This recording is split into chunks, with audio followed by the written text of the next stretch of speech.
Bonjour et bienvenue dans cette nouvelle vidéo. Je suis Sébastien, je suis ravi de vous retrouver aujourd'hui pour une nouvelle vidéo qui, je suis certain, va vous intéresser parce qu'on va voir ensemble 3 astuces pour financer un projet immobilier sans apport. Et rien que pour ça, vous devriez vous abonner à cette chaîne YouTube en activant la petite cloche. Si ce n'est pas déjà fait, n'hésitez pas à le faire tout de suite.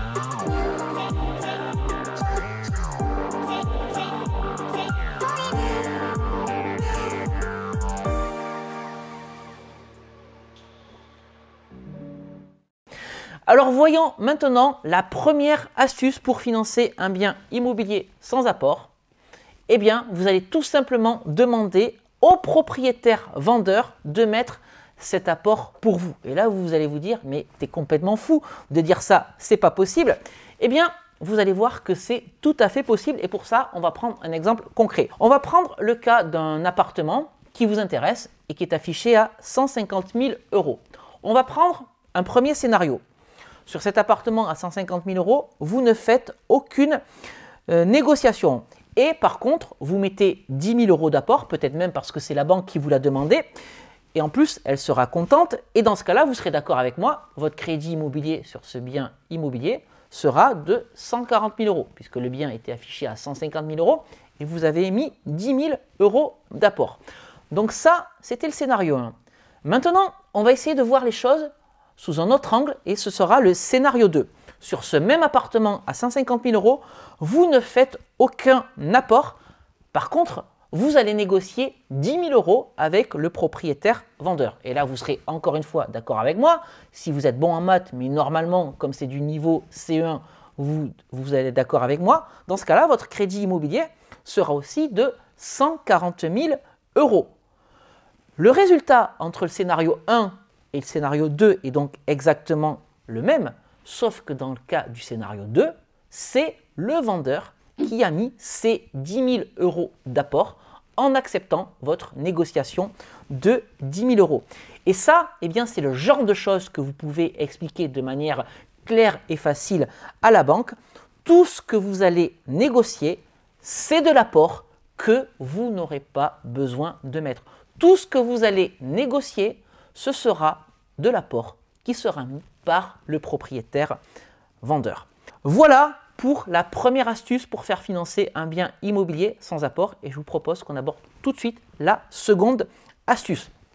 La seconde astuce, ça va consister à utiliser le différé de prêt. Alors ce différé de prêt, on peut surtout l'utiliser sur un appartement ou en tout cas un bien immobilier qu'on achète et qui nécessite des travaux de rénovation. Et lorsque vous êtes sur un appartement avec travaux de rénovation, c'est assez facile de demander à votre banque un différé de 12 mois ou de 24 mois. Et l'idéal, bien entendu, c'est d'avoir un différé total.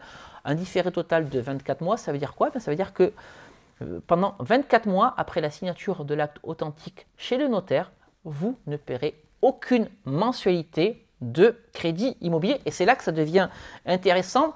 Et on va tout de suite prendre le cas d'un appartement, par exemple, que vous avez envie d'exploiter en location courte durée.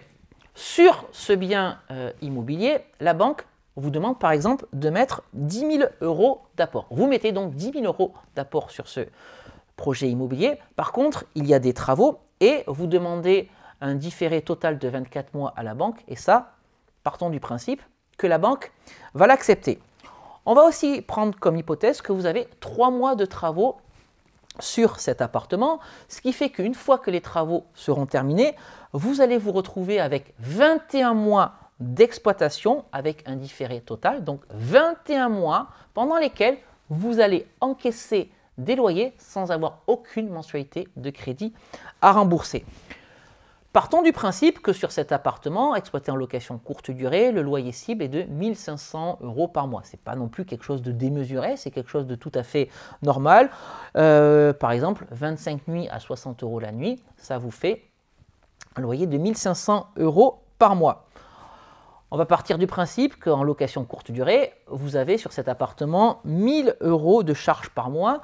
1 000 € de charges par mois, eh c'est quoi? C'est le crédit immobilier, l'assurance logement, le forfait internet, les frais de délégation, etc., etc. Ce qui vous fait donc en cible un cash flow de 500 € par mois.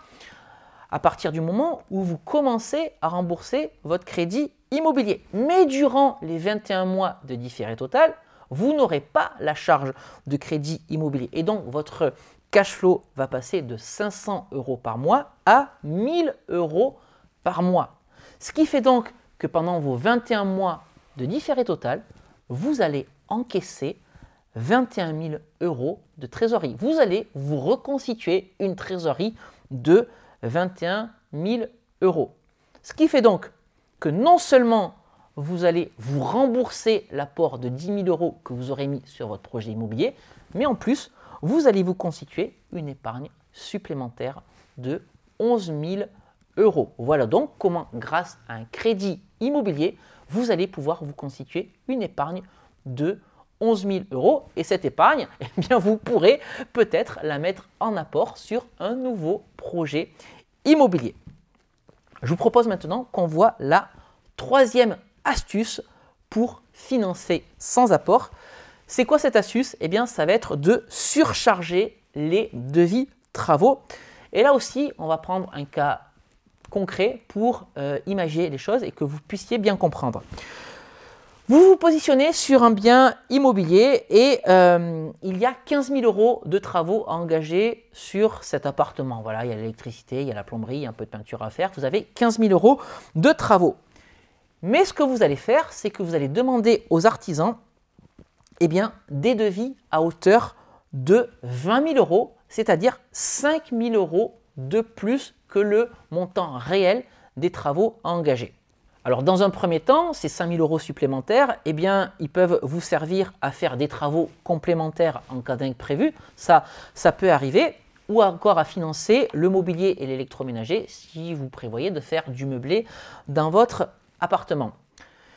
Mais si vous n'en avez pas besoin, ce que vous allez faire, c'est que vous allez présenter à la banque les factures à hauteur de 15 000 € afin qu'elle débloque les fonds et que vous puissiez payer votre artisan ou vos artisans, et vous serez d'accord avec moi. Il restera donc 5 000 € à débloquer auxquels vous n'aurez pas touché. Et sur le projet suivant, si vous avez à nouveau 20 000 € de travaux par exemple, vous pourrez dire à votre banque que vous allez mettre 5 000 € d'apport et que vous n'emprunterez donc que 15 000 €, sauf que les 5 000 € d'apport, vous irez les récupérer sur le premier projet immobilier parce qu'ils auront été provisionnés. Voilà donc 3 astuces pour faire financer vos projets immobiliers sans apport.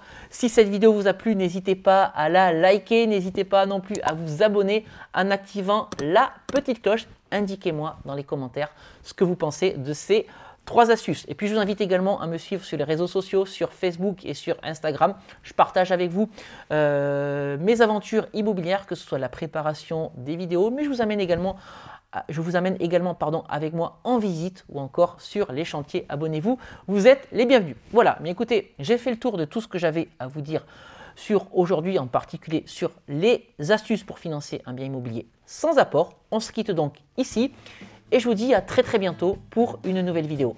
Ciao!